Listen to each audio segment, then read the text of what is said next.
what does success look for for you now, and has that changed over the years?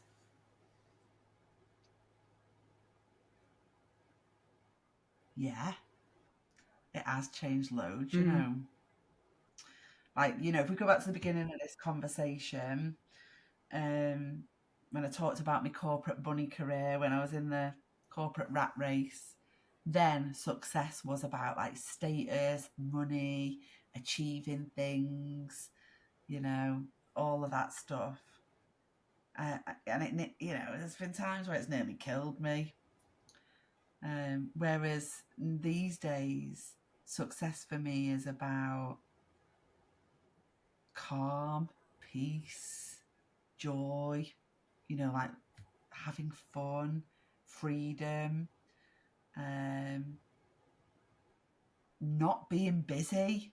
Like, you know, I tell you what I'm really sick of lately. Every time I speak to someone, they're like, oh, yeah. I say, how are you? They're like, yeah, I'm really busy. Or they'll say to me, are you really busy? And now I go, no, no. Because actually, 2024, I decided that one of my goals for this year was to not be busy. Don't want to be busy anymore because it's not good for me. That's not successful for me if I'm busy. And so I've removed a lot of things out of my life that were, you know, because it was having a massive impact on my health. Yeah. Like, you know, I actually ended up in hospital in February because I basically burnt out. I ended up having an autoimmune reaction where I woke up at 1 a.m. with my throat and my tongue swelling rapidly. So I got rushed to A&E. Everyone thought I'd had an allergic reaction to something that I'd eaten. Long story short, I had chronic fatigue. So I was stressed, burnt out, didn't know it.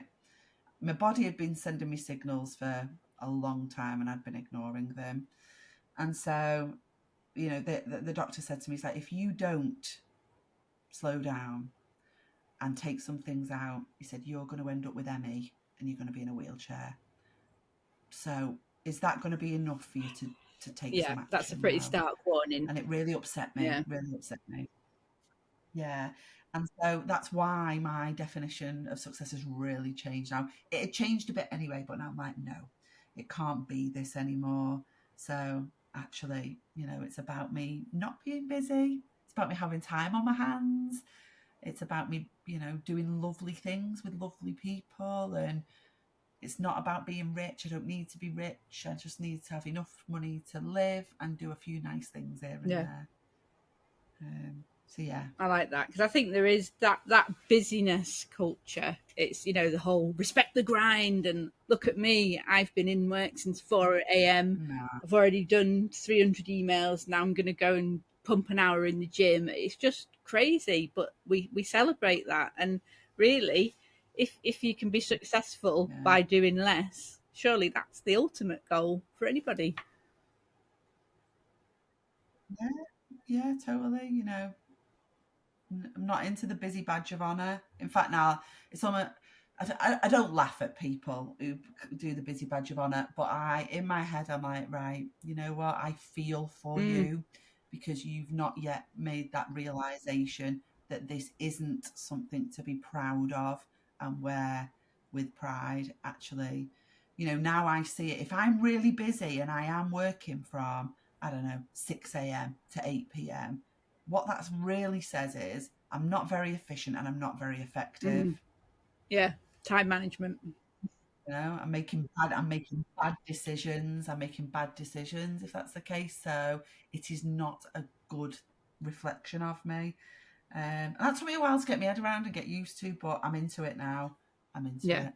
I love that. I think that's a really important message as well that hopefully a lot of people will take on board. Fingers crossed.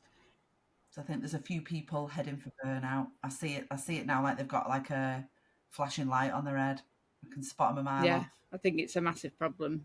It's the sort of, well, I think we've listened to the same Diary of a CEO episode because he was saying that they say that COVID was the biggest pandemic that we had, and he said it's not. It's stress, and it's going to affect 80 to 90% of the population. Mo's episode. So yeah, hopefully. Yeah, that really long one. It's 2 hours. Well wasn't worth it? it though. Well worth it. Yeah. Obviously, stay listening Yeah. to this podcast before you Yeah. go and check that one out. Of Yeah. course. Just as much wisdom here, if not more. So our final question then is, I'm going to ask you what young daydreamer Jodie would say if you could see you now. She would say, um,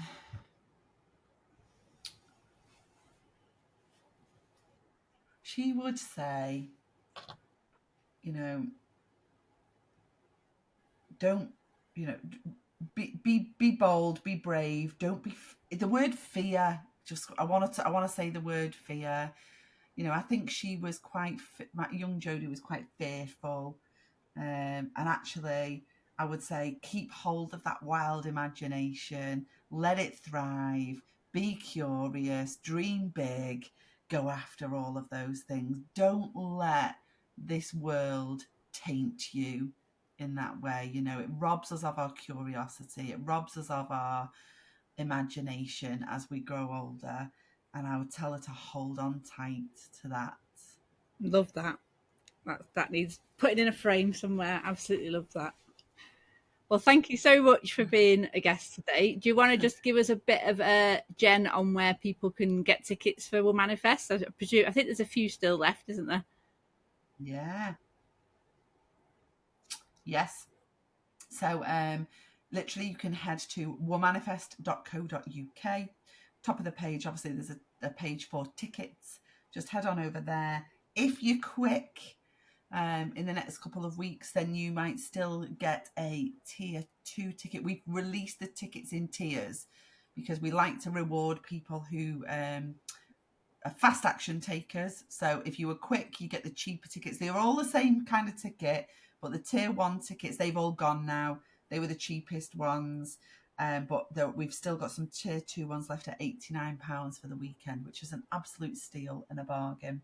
After that, they go to £99 for the weekend after that. So nice and easy. Womanifest.co.uk and just hit the ticket tab. Great. Well, I should say Building Bliss are sponsoring the Wellbeing Tent this year, which is very exciting. Because, You certainly are. Thank you, yeah, muchly. and I'll be putting on a Find Your Funny workshop on Saturday, so people can come and try their hand at some stand-up, and then a Find Your Bliss workshop on the Sunday. So when we're all feeling a bit more chilled, we've probably had a bit of a wild night on the Saturday, and then everyone can come and get some chill and some bliss on the Sunday. But really looking forward to it. So thanks very much for being a guest, and yeah, have a great weekend.